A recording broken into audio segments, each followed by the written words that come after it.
नमस्कार किसान भाइयों, आप सभी का स्वागत है हमारे चैनल टोटल फार्मिंग ज्ञान में।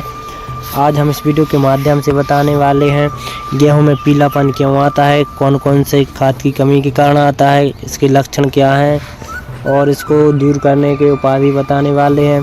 तो बने रहिए वीडियो में एंड तक। आज हम पूरी जानकारी देने वाले हैं। अगर किसान भाई चैनल पर नए हैं तो हमारे चैनल को सब्सक्राइब करें, वीडियो को लाइक करें।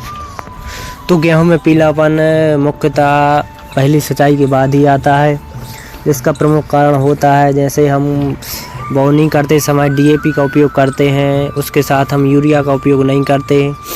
तो सभी किसान भाई यह ध्यान रखें कि आपको बोनी करते समय पर डीएपी के साथ 20 किलोग्राम यूरिया पर एकड़ के हिसाब से गेहूं की बिजाई करनी है, जिससे हमारी गेहूं में नाइट्रोजन की कमी नहीं आती और फसल में पीलापन नहीं आता है।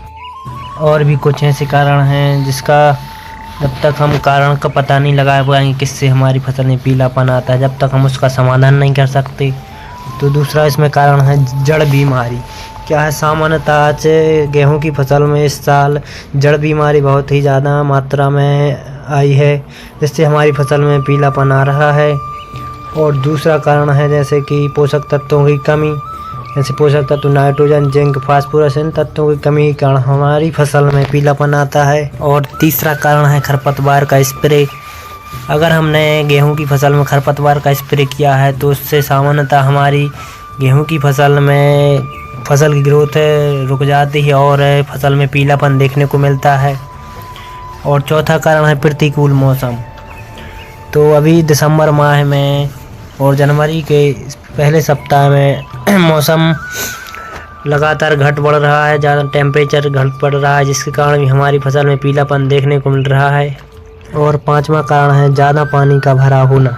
क्या है, किसान भाई ज़्यादा मात्रा में पानी का भराव कर देते हैं, जिससे हमारी फसल में पीलापन देखने को मिलता है। तो ये तो हो गए कारण, इसका हम उपाय भी बताने वाले हैं। इस साल ज़्यादातर जड़ बीमारी की वजह से फसल में पीलापन देखने को मिल रहा है।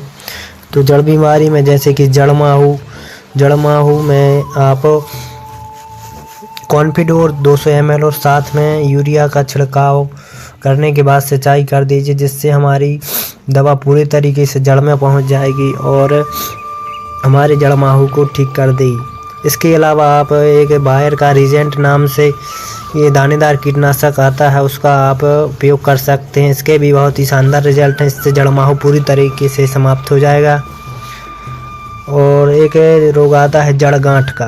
तो जड़ गांठ में यहाँ पर कार्बोफ्यूरान 3% से का उपयोग यूरिया के साथ छिड़काव कर दीजिए, उसके बाद आप सिंचाई कर दीजिए, जिसके बाद आपकी जड़ गांठ की बीमारी पूरी तरीके से नष्ट हो जाएगी।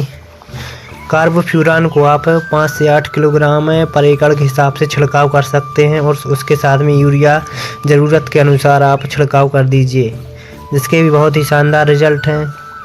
ये तो बात हो गई जड़ बीमारी की वजह से अगर आपकी फसल में पीलापन आता है तो आप इनका उपयोग कर सकते हैं। अगर आपकी फसल में पोषक तत्वों की कमी की वजह से पीलापन आया है तो आप कौन से खाद का प्रयोग कर सकते हैं।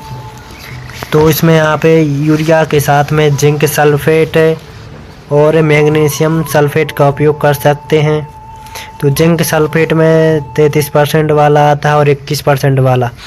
तो 33% वाले जिंक सल्फेट का उपयोग आप 7 किलोग्राम पर एकड़ के हिसाब से उपयोग कर सकते हैं।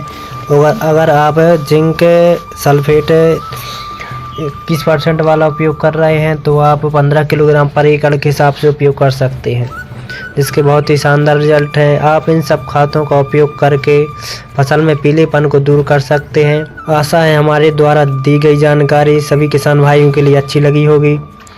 तो सभी किसान भाई अधिक से अधिक के शेयर करें ताकि सभी किसान भाइयों के लिए जानकारी पहुंच जाए और सभी अपनी फसल में इस सभी खादों का उपयोग करें, फसल के पीलेपन को दूर कर सकें। तो मिलते हैं अगले वीडियो में। सभी किसान भाइयों के लिए राम राम।